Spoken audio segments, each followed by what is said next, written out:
With the recent release of Puss in Boots: The Last Wish, we now have 6 films in the Shrek franchise, so let's rank them.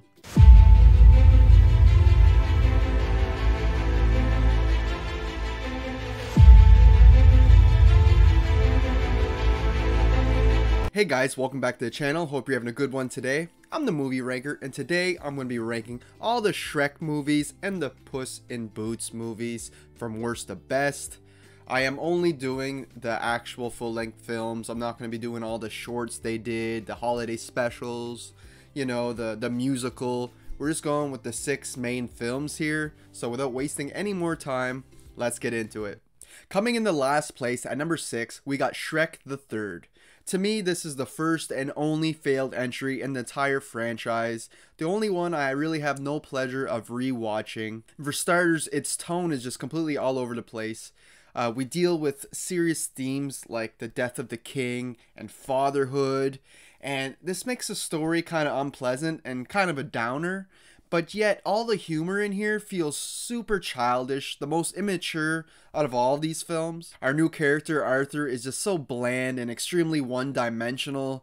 He's completely forgettable too, easily the most forgettable character in the entire franchise for me, for being one of the main characters, you know.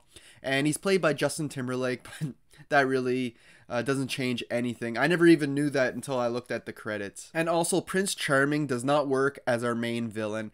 He was okay as our side villain in part 2, but when you give him the main villain role, he's just too stupid and his motives are incredibly weak. All of the fun is sucked out of this entry. It lacks the charm and the magic of the previous entries, and it is easily in last place. Up next at number 5, we got Puss in Boots, the first Puss in Boots spin-off that we've gotten, and this is a fairly mediocre entry. It takes the Jack and the Beanstalk story and puts its own twist on it. We got Antonio Banderas returning as Puss in Boots, which is great as always.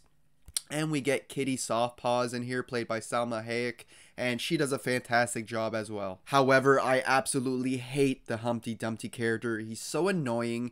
It makes me so angry every time he gets away with everything throughout this film, and it really makes Puss seem dumb to keep following him and trusting him. It just makes him seem so naive. On top of that, he has a really weak motive. You got the classic revenge motive, which doesn't even really work here. He wants revenge. He tried screwing over Puss, and since Puss didn't save him in his stupid plan on the bridge, that, oh, I need to get him back. And it just doesn't make any sense to me. And it is a bit odd that most of the jokes in here are sex related. We got a few here and there in the other entries for the adults that really flew over the kids' heads, but this one, it feels like every joke that they come up with has something to do with sex. Hell, even Kitty Softpaws sounds like a porno name. But I was really surprised to hear Rodrigo y Gabriela with the song Diablo in here. It's a song I've known for a very, very long time. And when it came on, I'm like, wow, during the whole dance fight sequence, I'm like, that was a really clever tune to use in this film. All in all, it's a mediocre attempt at a spin-off, but it's still enjoyable enough and worth a watch. Up next, at number 4, we have Shrek Forever After. Now, this one really surprised me because I've never seen it before. This was a first-time watch, and I've heard negative things since its release. I've never heard anybody really praise this movie, but it ain't all that bad, to be honest. I just don't understand the hate it gets. We get this alternate timeline where Shrek never met Donkey and never saved the princess, and which really changes all their dynamics, and, you know, they never met each other.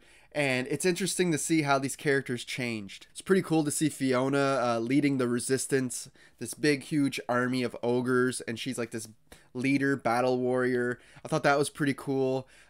Seeing Puss in Boots let himself go and become fat, it was pretty funny as well. He basically just becomes a house cat. And it reminds me a lot of Fat Thor from Avengers. I wonder if that's where they got the idea. And I feel like Shrek's struggles are really well written, whether we're talking about him having to deal with young kids and the responsibilities that come with it. And it just basically drives him to the point of insanity, you know, his breaking point. And Rumpelstiltskin makes for an interesting villain, in my opinion. He makes these really tricky deals, contracts with people, which always benefits him more than the person that he's dealing with. He has that like crazy ass goose as a sidekick. He's definitely a step up from Prince Charming and Humpty Dumpty. I mean, it definitely could have had more jokes. It lacked music, I found. And I feel like the ending would have hit super hard if they would have had Shrek die at the end. Sacrifice himself for the rest of them, you know, for Fiona and everybody.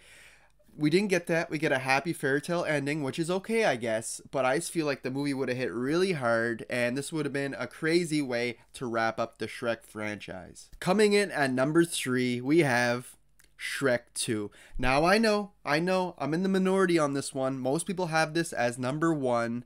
And I never knew that my whole life. I've seen this movie since its release. I've seen Shrek 1 since its release. And I never knew that this was a popular opinion, that people had Shrek 2 way above the original and the rest of the films. It was news to me.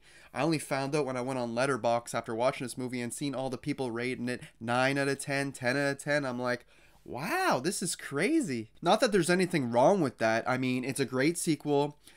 Things still feel fresh and genuine. I mean, the story feels a bit familiar, you know, going to meet the in-laws, something like Meet the Parents. But the journey surrounding it is really unique and quite different. The fairy godmother makes for a great villain. She got some pretty cruel intentions, and it was a pretty cool twist to have Prince Charming as her son, you know, the one who was supposed to rescue Fiona. We get great new characters like Puss in Boots. As you can see with a few spin-offs he's gotten now, he was a great addition to this franchise. You know, Antonio Banderas brings it to the role, and I absolutely love the third act in this. From when they rescue Shrek to take on the castle, all the way to the final act. It's just so good. It's intense, got great action, got a really heartfelt moment there to wrap things up at the end. And it's all played out very well. Even the soundtrack is probably the best in the franchise, from Funky Town to I Need a Hero. It's definitely the best, most well-rounded soundtrack, if you ask me. And while I don't have anything really negative to say about the flick, I just prefer the 2 films I have above this one. Up next, at number 2, we got the original Shrek. Now, what this movie did for fairy tale type movies is like the same as what Scream did for horror, you know? They took things that were familiar with us, the tropes, and they really flipped them on their head, you know, but it still feels like a legit fairy tale. They just switch out Prince Charming for an ugly ogre, Shrek. You know, they take away his stallion and give him a donkey, played by Eddie Murphy, and, you know, they make the best duo ever. It makes for an incredibly hilarious journey. We get great themes and messages in there, like beauty comes from within.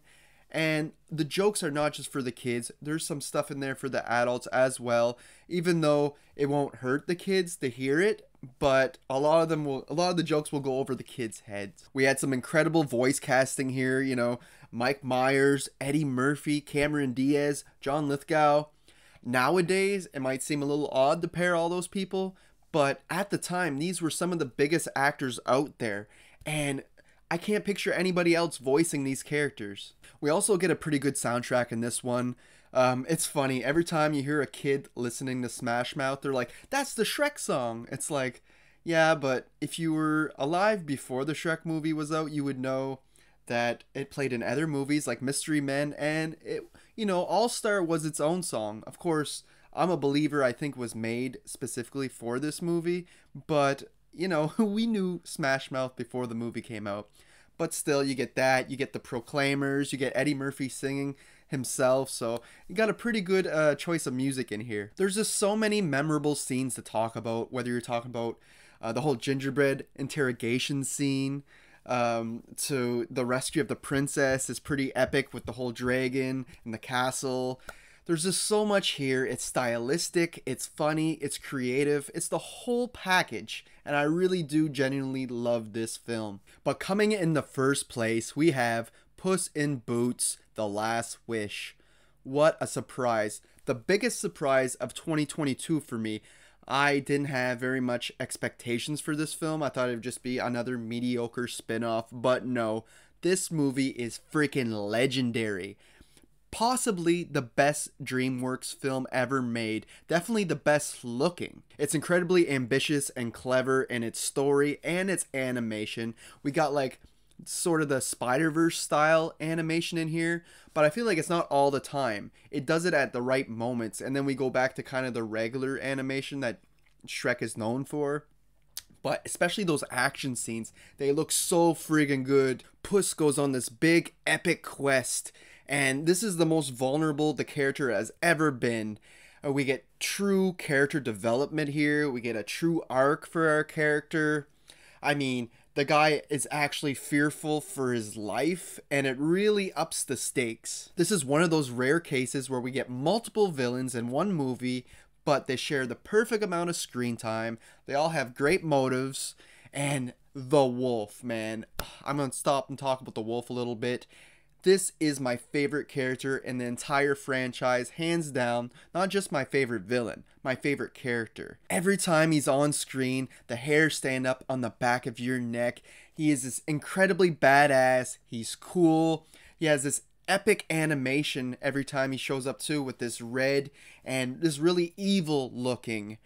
It's just incredible. He's tough. He's intimidating. He is probably better than all the horror villains that we've gotten in the last 10 years. And Perrito makes a pretty cool little sidekick, the Chihuahua. He's extremely nice and only wants friendship. But he has his moments where he does this like outburst of swearing and that. It's hilarious. And he doesn't realize that when people are putting him down or going against him, he's just so oblivious to it. Like that whole story of how he was abandoned as a kid. He makes it seem like a happy story. All the jokes land. Everything in this movie feels truly earned. And we get a brand new original song, Fearless Hero. We don't get a whole lot of music in this film, but I feel like this song plays out multiple times in different versions of the track, but it is a really good song. And that whole finale is this extremely epic, the best of the best. It has great action, a lot of heart. Everything you want from a final act is in this entry. Like I said, my favorite in the franchise, and off the top of my head right now, it's my favorite DreamWorks movie of all time. If you haven't seen it, go check it out. It's definitely worth a watch. It's funny because before I rewatched all these films, I had no idea I was going to enjoy this film as much as I did. But it just goes to show you got to give every movie a chance. And this one easily comes into number 1. So there you have it, guys. There's my ranking of all 6 Shrek films from worst to best. Hope you enjoyed it. I know we're probably not going to agree on everything, especially the Shrek 2 placement. But I do still truly love that film, so don't give me too much of a hard time. You can also go check me out on Letterboxd and Instagram. Links to those are in the description. Let me know everything you want to tell me about your favorite Shrek films, your least favorite, down in the comment section. We'll have a great discussion. And until next time, guys, thanks for watching.